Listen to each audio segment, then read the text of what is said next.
सर्वेषामपि जीवानां माता पिता गुरुर्हरिः तमेव आश्रय गोविन्दं भुवनत्रय rakshakam. God is the mother, the father, the guru. He is the one who leads us through life. Going through life with him as our guide is what brings true meaning to our lives. Good evening, ladies and gentlemen. Welcome to the first day of the spiritual discourses by Srimati Priya Santanakrishnan. In these 5 days, Srimati Priya Santanakrishnan, a disciple of Sri Krishna Premi Swamigal, fondly known as Anna, will take us on a path of knowledge and spirituality, giving us an insight into the presence of God in our day-to-day living.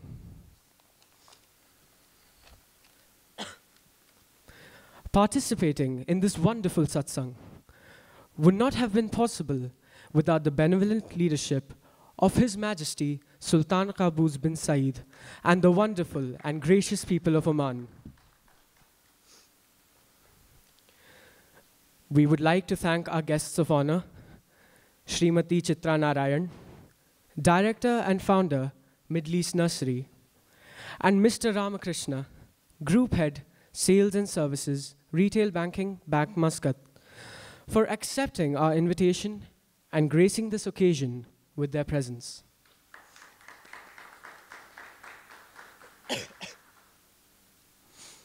I now request Mrs. Gayatri Ramasubramanian to escort Chitra ma'am and Srimati Priya Santanakrishnan for the traditional lighting of the lamp.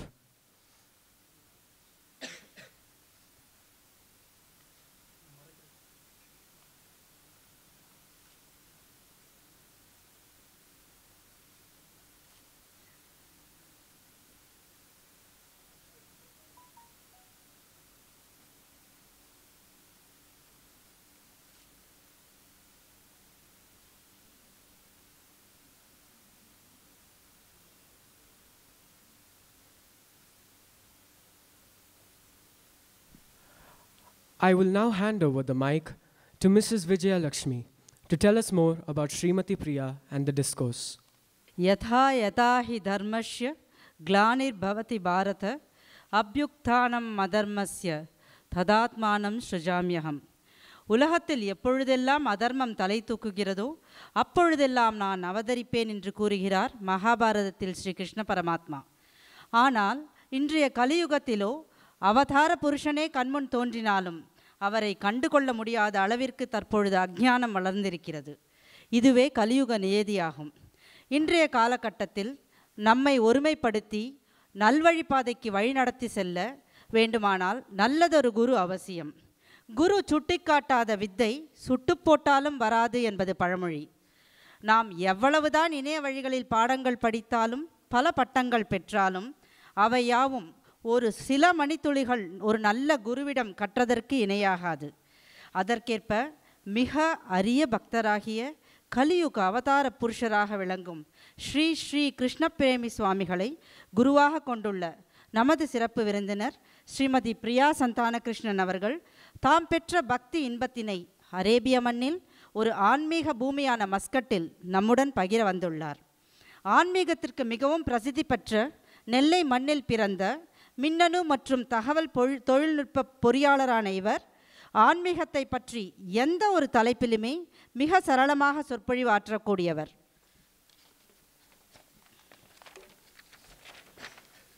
Sri Krishna பிரேமிகளின் அபிமான சிஷ்யான இவர் பக்தி மார்க்கத்தினை சொற்பொழிவுகள் மூலம் உலகம் முழுவதும் பரப்புவதையே தன் வாழ்க்கையின் லட்சியமாக கொண்டுள்ளார். மாபெரும் இதிகாசங்களாகிய ராமாயணம், மகாபாரதம் மட்டுமின்றி பாகவதம், பகவத்கீதை, இந்திய கோவில்களின் பெருமைகள் மற்றும் பல பக்தி மகிமைகளை கடந்த 8 வருடங்களாக பல இடங்களில் சொற்பொழிவாற்றி வருகிறார். பெண்களுக்கு சப்தாக மூல பாராயணம் என்பதில் பயிற்சி அளித்து வருகிறார். இவரின் சீரிய பயிற்சியின் மூலம் நூற்றுக்கணக்கான மகளிர் தாங்களே மேடை ஏறி சப்தாக பாராயணம் செய்யும் அளவிற்கு பயிற்சி பெற்று தேர்ந்துள்ளனர். நமது இளைஞர்கள் இந்து மத தர்மத்தினை பற்றியும் வேத இதிகாசங்களின் மகிமை பற்றியும் அறிந்து ஆன்மீக நம்பிக்கை மாணவர்களிடையே வளர பல பள்ளிகள் மற்றும் கல்லூரிகளில் விரிவுரையாற்றி வருகிறார். பாரத கதாமிர்தம், லவ் டிசென்ஸ் மற்றும் வேர்ட்ஸ் ஆஃப் விஸ்டம் என்று பல புத்தகங்கள் எழுதியுள்ளார். பாரத சப்தாகம், பால் விகாஸ் மற்றும் எழுச்சி பெறக்கூடிய பேச்சுக்கள் மூலம் இந்து சனாதன தர்மத்தை உலகெங்கும் பரப்புவதில் தன்னிகரற்றவர். இவை மட்டுமல்ல, 300 கோடிக்கும் மேற்பட்ட ஸ்ரீராம நாமத்தினை எழுத பெரியவர்கள் மற்றும் குழந்தைகளை ஊக்குவித்து அதனை சேர்த்து கும்பகோணம் அருகில் சேங்கனூர் என்ற இடத்தில் பிரதிஷ்டை செய்துள்ளார். இந்து மதம் என்பது ஒரு இறைக்க வற்றாத ஆன்மீக கணராகும். அத்தகைய பெருமை வாய்ந்த அமைதிக்கு அடிக்கோலும் ஆன்மீக அமுதினை 5 நாட்கள் நமக்கு பிரவச்சனமாக அள்ளி அளிக்க வந்துள்ளார் என்பது நமக்கு கிடைத்த பாக்கியம் என்றே சொல்ல வேண்டும். இந்து சனாதன தர்மத்தின் மகிமைகளையும் அதன்படி நடந்து வாழ்வில் நாம் எல்லோரும் உயர்வடைய வழிவகுக்கும் இந்த பிரவச்சனமான நாம அமுதத்தினை அளிக்க உள்ள ஸ்ரீமதி பிரியா சந்தான கிருஷ்ணன் அவர்களை மஸ்கட் வாழ் ஆன்மீக தமிழ் அன்பர்கள் சார்பாக வரவேற்பதில் பெருமிதம் கொள்ளும் அதே வேளையில் தங்களின் ஆன்மீக பணி மென்மேலும் தொடர எங்கள் அனைவரின் பிரார்த்தனைகளை இறைவனிடம் சமர்ப்பிக்கிறோம். எவ்வது உறைவது உலகம், உலகத்தோடு அவ்வது உறைவது அறிவு என்று வள்ளுவரின் வாய்மொழிப்பொடி இன்றைய கலியுகத்தில் காணாமல் போன பலவற்றினை இப்படிப்பட்ட உன்னத மேதைகளின் வழி பின்பற்றி இன்றைய தேக்க நிலையிலிருந்து நாம் விடுபடுவோம். வாழ்க இந்து சனாதன தர்மம், வளர்க அதன் புகழ். ஜெய் ஸ்ரீ பிரேமிகா. நன்றி.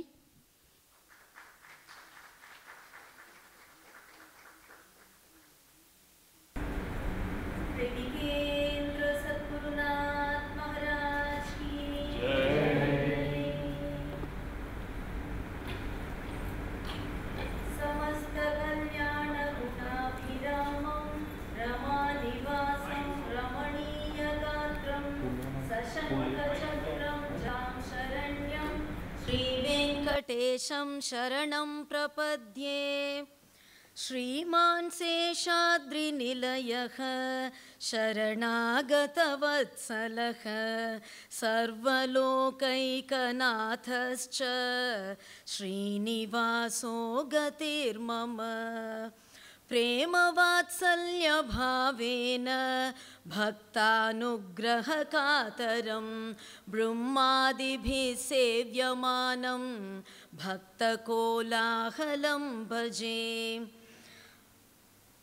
मानसभजरे गुरुचरणं दोस्तरभवसागरतरणं गुरु महाराज गुरु जय जय साईनाथ सद् गुरु जय जय. हरे रामेति कृष्णेति नाम संकीर्तनं सदा लोकक्षेमाय कुर्वन्तं प्रेमिकं सद्गुरुं भजे. सद्गुरुनाथ महाराज की.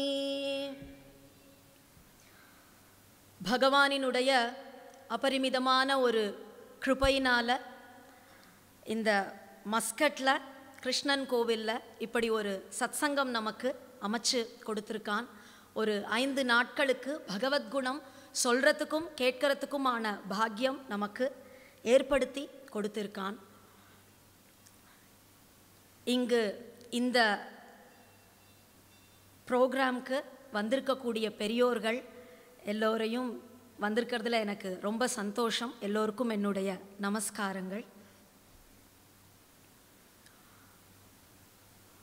ஆனந்தாதேவ கலு இமானி பூதானி ஜாயந்தே ஆனந்தேன ஜாதானி ஜீவந்தி ஆனந்தம் பிரயந்தி அபிசன்விசந்தி இதி. ஆனந்தத்திலிருந்தே ஜீவகோட்டிகள் எல்லோரும் தோன்றுகிறோம். அந்த ஆனந்தத்திலேயே தான் நம்ம வாழறோம். கடைசியில் அந்த ஆனந்தத்தையே தான் போய் சென்று அடைகிறோம் அப்படின்னுட்டு வேதம் சொல்கிறது. எந்த ஒரு ஜீவனாக இருந்தாலும், ஒரு சின்ன குழந்தைனாலும் பிறந்த உடனே குவா குவா குவா குவா அப்படின்னு அழறது. குவா குவான்னா எங்கே எங்கே எங்கே எங்கேன்னு அர்த்தம். அப்போ அந்த பிறந்த குழந்தையில ஆரம்பித்து ஒரு தேடுதல் ஒவ்வொரு ஜீவனுக்கும் இருக்குது. எங்கே எங்கே எங்கன்னு பிறந்த குழந்தை தாய்ப்பாலுக்காக அழறது. அதுக்கு அடுத்தது கொஞ்சம் மேலே வளர்ந்தெடுத்து அப்படின்னா விளையாட்டு சாமான்களுக்காக அழறது அந்த குழந்தை.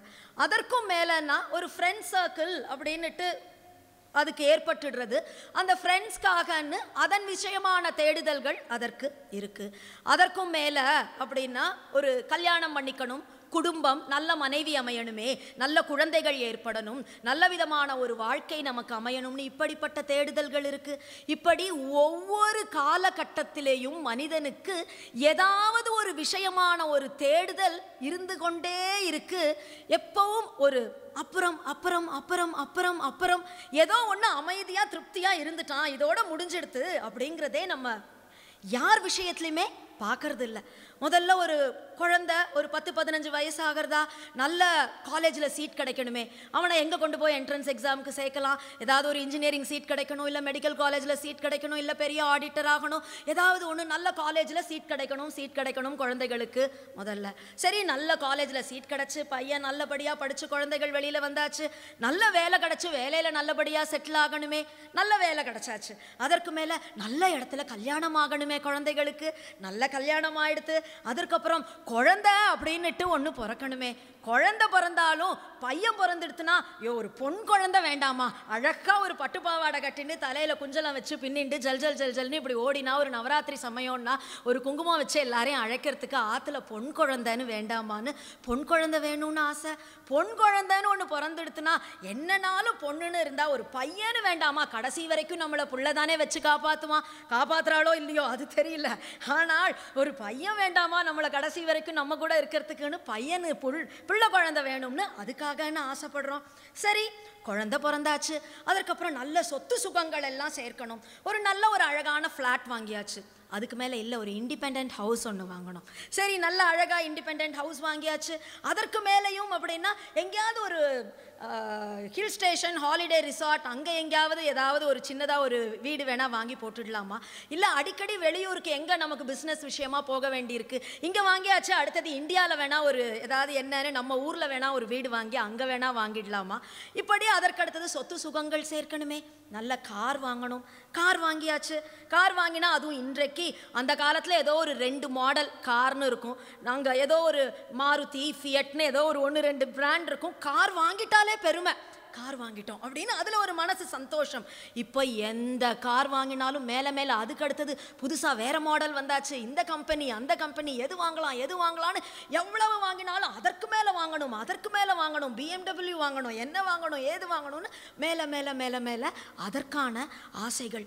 இப்படி ஆசைகள் அளவே இல்லாமல் எதை அடைந்தாலும், எவ்வளவு பெரிய ஒரு பொசிஷனுக்கு வந்துட்டாலும் அதற்கு மேலே ப்ரமோஷன், எவ்வளவு சம்பாதிச்சாலும் இல்லை இவ்வளோ சம்பாதிச்சா இல்லை, லட்சக்கணக்கில் சம்பாதிச்சா இன்னும் கோடிக்கணக்கில் சம்பாதிச்சிடலாமா, கோடிக்கணக்கில் சம்பாதிச்சா அதற்கு மேலே சம்பாதிச்சிடலாமா. ஏதோ ஒரு சிலரினுடைய ஒரு ஆட்டிடியூட் மென்டாலிட்டின்னு இல்லாமல் உலகம் பூரா இப்படி ஓடிண்டே இருக்கு. எல்லோருக்கும் இப்படி ஒரு போதுங்கிற எண்ணம் இல்லாமல் மேலே மேலே அப்புறம் அப்புறம் அப்புறம் அப்புறம் இதுக்கு மேலே ஏன் இப்படி மனிதன் ஒரு ஏதோ ஒரு தேடுதல், வேலை மேலே வேணும்னு எவ்வளவு சந்தோஷங்கள் இருந்தாலும் மேலே உள்ள சந்தோஷங்களை நோக்கியே அவனுடைய எண்ணங்கள் ஏன் அப்படி போயிண்டே இருக்கு அப்படின்னா, ஆனந்தாதேவ கலு இமானி பூதானி ஜாயந்தே. நம்ம ஆனந்தம்ங்கிற ஒரு விஷயத்திலிருந்து வந்திருக்கோமா. இப்போ எங்கேயோ ஒரு வெளியூர் போகிறோம் அப்படின்னு வச்சுக்கோங்க, ஒரு ஹாலிடே, ஒரு 10 days நன்னா லீவு கிடச்சிடுது, ஒரு ஹாலிடேயாக போகிறோம். அங்கே இங்கே ஊரெல்லாம் சுற்றி பார்த்தாச்சு அப்படின்னா ஒரு 8 நாள் ஆகும்பொழுது பேசாமல் திரும்ப ஊருக்கு போயிட்டா தேவலாம், எப்படா ஆற்றுக்கு போகலாம் அப்படின்னுட்டு இருக்குது அப்படின்னு தோண ஆரம்பிச்சிடும். எவ்வளவு நாள் வெளியில் சுற்றிகிட்டே இருக்க முடியும், திரும்ப அந்த நம்முடைய வீடு அப்படிங்கிற அந்த இடத்துக்கு வந்துடலாமே அப்படிங்கிற ஒரு எண்ணம் ஒன்று தோணுறது. அதை மாதிரி அந்த நம்ம எங்கேருந்து வந்திருக்கோமோ அங்கே போகணும்னு நம்மளை அறியாமல் நமக்கு உள்ள ஒரு உந்துதல் இருந்துகிட்டே இருக்கு. ஆனந்தத்திலேருந்து வந்திருக்கோம் இல்லையா, அதனால ஒவ்வொருத்தரும் அந்த ஆனந்தத்தை தேடிண்டே இருக்கும். இப்படி உட்காண்டிருக்கேன், கொஞ்சம் காலை மாற்றி வச்சுட்டா கூட ஏன் வச்சுக்கிறேன், எனக்கு அது சுகமாக இருக்குது, அதில் ஏதோ ஒரு சந்தோஷம் எனக்கு கிடைக்கிறது. அப்போ எந்த காரியம் பண்ணினாலும் அது மனதுக்கு ஒரு சந்தோஷத்தை தருதுங்கிறதுக்காகத்தான் அந்த காரியத்தில் யாருமே ஈடுபடுறா.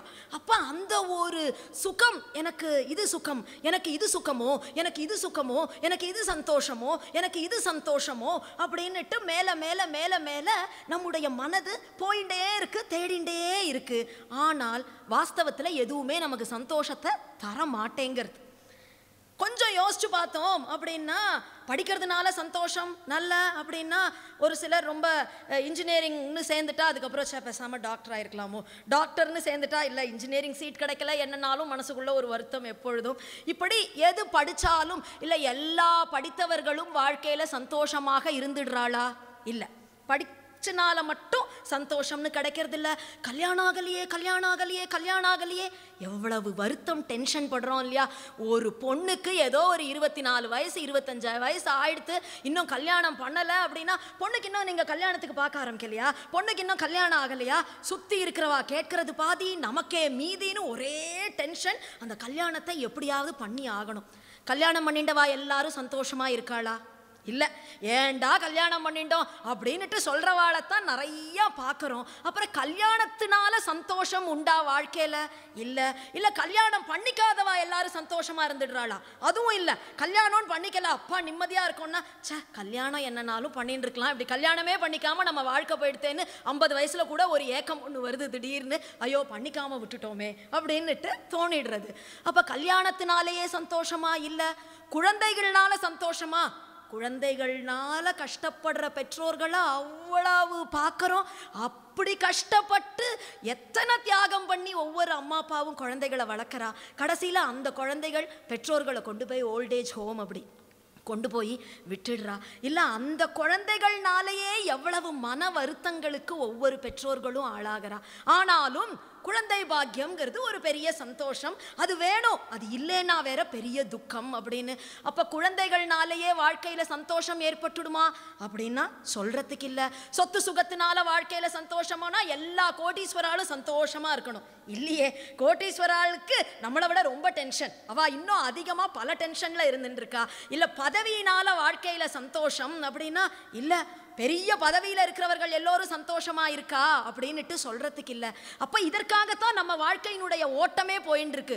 படிப்பு, அதற்கு மேலே வேலை, அப்புறம் குடும்பம், மனைவி, மக்கள், சொத்து சுகம், சொசைட்டியில் ஒரு ப்ரெஸ்டீஜ், ஒரு பதவி, இவ்வளவுதான், இதுதான் நம்ம வாழ்க்கைன்னு எல்லோரும் வாழ்ந்துட்டு இருக்கோம்.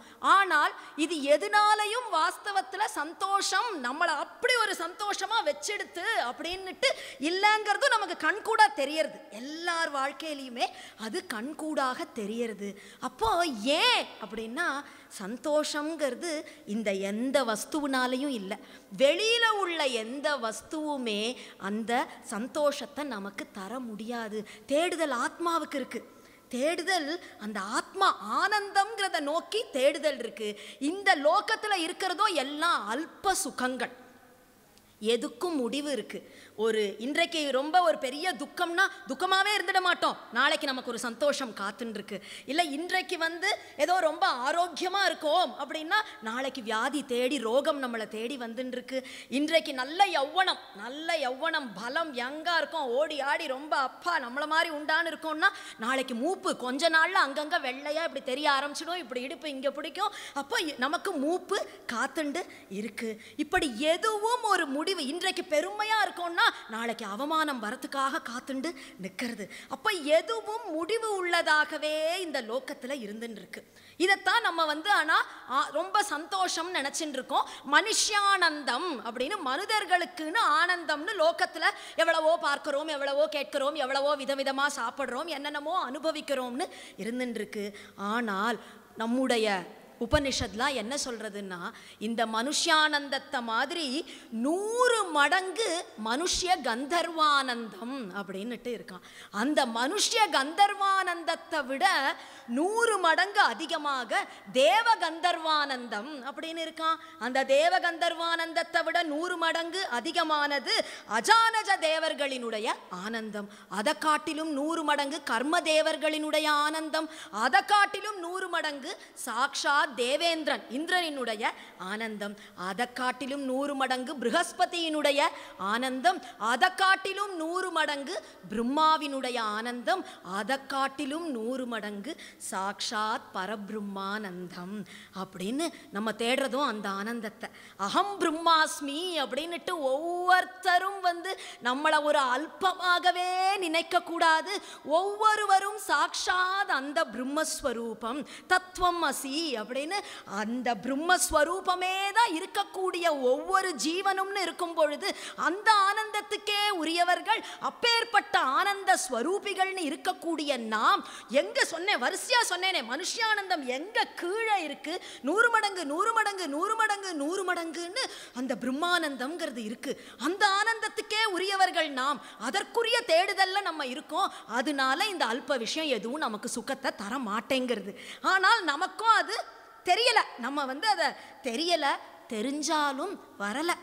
எவ்வளவு தடவை உபன்யாசங்கள்ல இப்படி நம்ம கேட்டிருக்கலாம், இது எதுவும் சுகம் இல்லை, உள்ளிருந்து வரணும், உள்ளிருந்து வரணும். அது மனதின் நிறைவு, ஒரு திருப்தி இருந்துட்டாலே எதுலேயும் ஒரு சுகம் இருக்கும். ஒன்றும் இல்லை, இருக்கிறது போருமே, இருக்கிறது போருமே, ஏதோ நமக்குன்னு ஒரு சின்ன கிரகம் போருமே, நமக்குன்னு அழகா 2 குழந்தைகள் போருமே, எனக்குன்னு யார்கிட்டையும் கை நீட்டாம கண்ணியமான ஒரு வாழ்க்கை, அந்த அளவில் என்ன பகவான் வச்சிருக்கான் இல்லையா, போருமே, எதர்லையும் அந்த ஒரு திருப்தி போதுமே போதுமேங்கிறது வந்துட்டா வாழ்க்கையே சுகமா சௌக்கியமா இருக்கும். சொல்லிட்டேள் வரணுமே, இது ஒருத்தர்னு இல்லை, எல்லார் கதையும் இப்படித்தானே ஓடின்னு இருக்கு. அப்போ தப்பு யாரோ ஒருவர்கிட்டன்னு இல்லையே, அது வரமாட்டேங்கிறதே அப்படின்னா அந்த உள்ளிருந்து வரணும் அந்த ஆனந்தம், உள்முகமாக அந்த ஆத்மாவுக்கு தீனி போடணும். அப்படின்னா என்னெல்லாமோ கேட்குறோம் இல்லையா, எதோ கேட்குறோம், நிறையா பாடல்கள் கேட்குறோம், எவ்வளவோ பேச்சுக்கள் எல்லாம் கேட்குறோம், எல்லாம் இந்த காதுக்கு தான் தீனியாம், இந்த ஒரு இந்திரியமுக்கு தான் தீனி.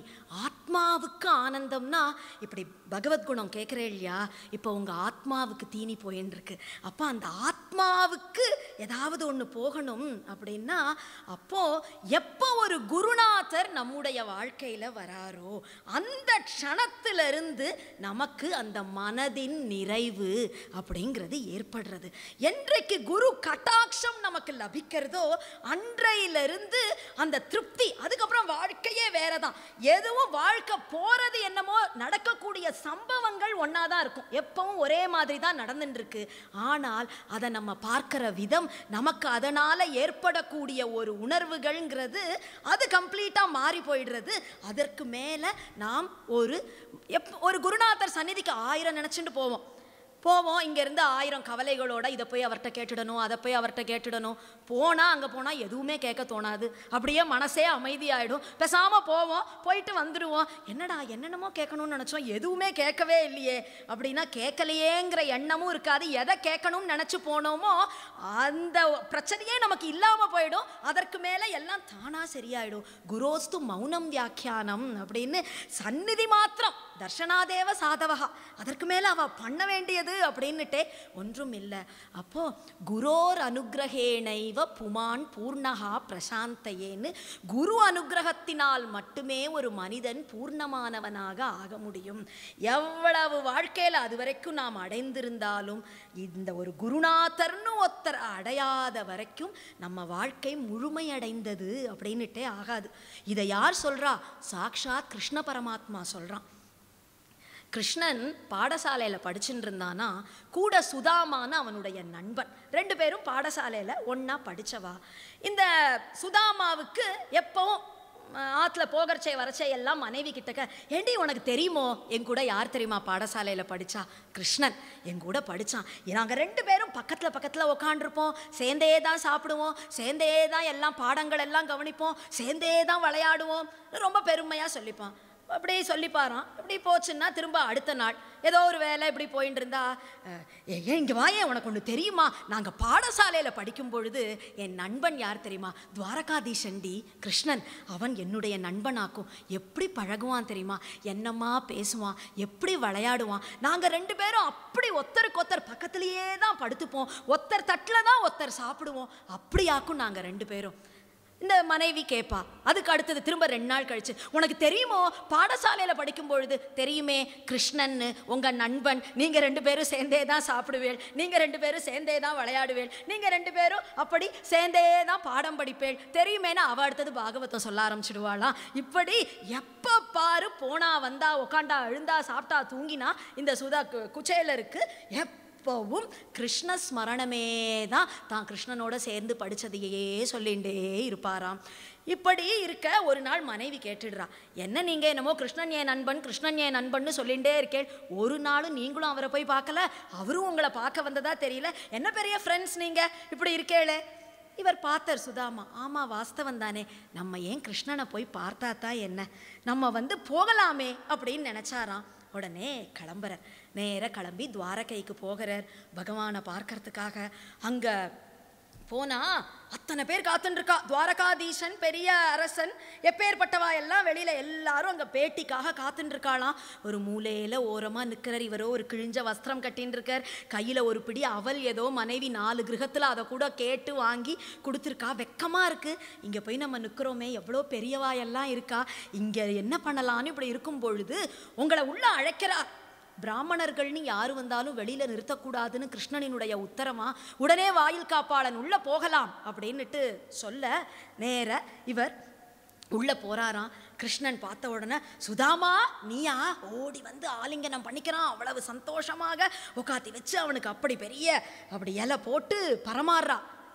அஷ்டலக்ஷ்மியும் பரமாறுறாளாம். ருக்மிணி சத்யபாமா ஜாம்பவத்தின்னு ஆளாளுக்கும் ஒவ்வொன்றும் பரமாறுறாளாம். இவருக்கோ என்ன பண்ணான்னு தெரியல, எதை சாப்பிடலாம் எதை விடலான்னு தெரியல.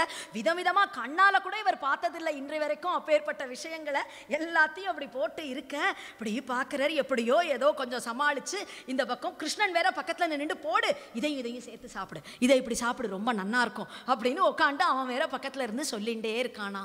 ஒரு வழியாக சாப்பிட்டு முடிஞ்சுது. சாப்பிட்டு முடிச்சாச்சுன்னா அதுக்கப்புறம் நேர தன்னோட ரூமுக்கு கூட்டின்னு போயிடுறான். வா சுதாமா உக்கார் அப்படி உக்காத்தி வச்சு 2 பேரும் பேசுகிறான்.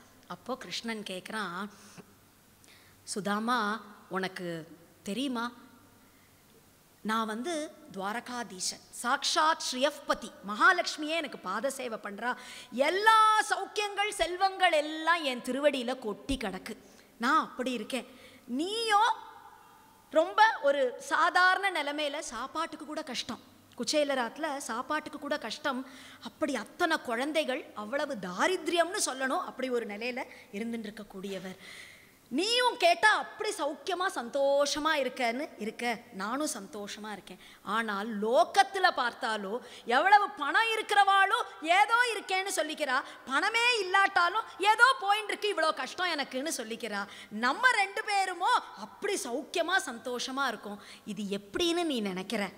மேலே பகவான் சொல்கிறானா, உனக்கு ஞாபகம் இருக்கா, நம்ம ஒரு நாள் பாடசாலையில் படிக்கும் பொழுது காட்டுக்கு குருநாதருக்காக சமித்துக்கள் எல்லாம் சேகரிக்கிறதுக்காக போனோம். அப்படி அந்த சமித்துக்கள் சேகரிக்க போகும்பொழுது இவா எல்லாம் நல்ல சமித்துக்கள் விறகு எல்லாம் வெட்டி எல்லாம் எடுத்து வச்சிருக்கா. நல்ல மழை கொட்ட ஆரம்பிச்சிடுது. சோன்னு மழை கொட்ட ஆரம்பிக்க, ஐயோ இத்தனை விறகு வெட்டி எல்லாத்தையும் கட்டி வச்சிருக்கோமே, இதெல்லாம் மழையில் நனைஞ்சிடுமேன்னு நினச்சி ஒரு மர பொந்தில் கொண்டு போய் அதை வச்சுட்டு 2 குழந்தைகளும் வெளியில் மழையில் நனைஞ்சுட்டு நிற்கிறது. குருநாதர் பார்க்குறார், என்னது இது இவ்வளோ நேரம் ஆயிடுத்து, இருட்டி போயிடுத்து, போன குழந்தைகளை இன்னும் காணுமே அப்படின்னு அங்கேருந்து தேடிண்டு வராராம். வந்து பார்த்தா இது 2ம் நல்ல தொப்பலாம் நனைஞ்சுட்டு நிற்கிறது. என்னடா குழந்தைகளா, இங்கே இப்படி நனைஞ்சுட்டு நின்னதுக்கு பதிலாக ஒரே ஓட்டமாக ஆசிரமத்துக்கு ஓடி வந்திருக்கலாமே, இப்படி ஏன் மழையில் நனைஞ்சுட்டு நிற்கிறேன்? இல்லை குருநாதா, நாங்கள் ஓடி வந்துடலாம், ஆனால் இந்த விறகு கட்டு எல்லாம் நனைஞ்சிடுமே அப்படிங்கிறதுக்காக அதை பாருங்கோ, அதை பத்திரமா அதோ அங்கே அந்த பொந்தில் வச்சுருக்கோம்,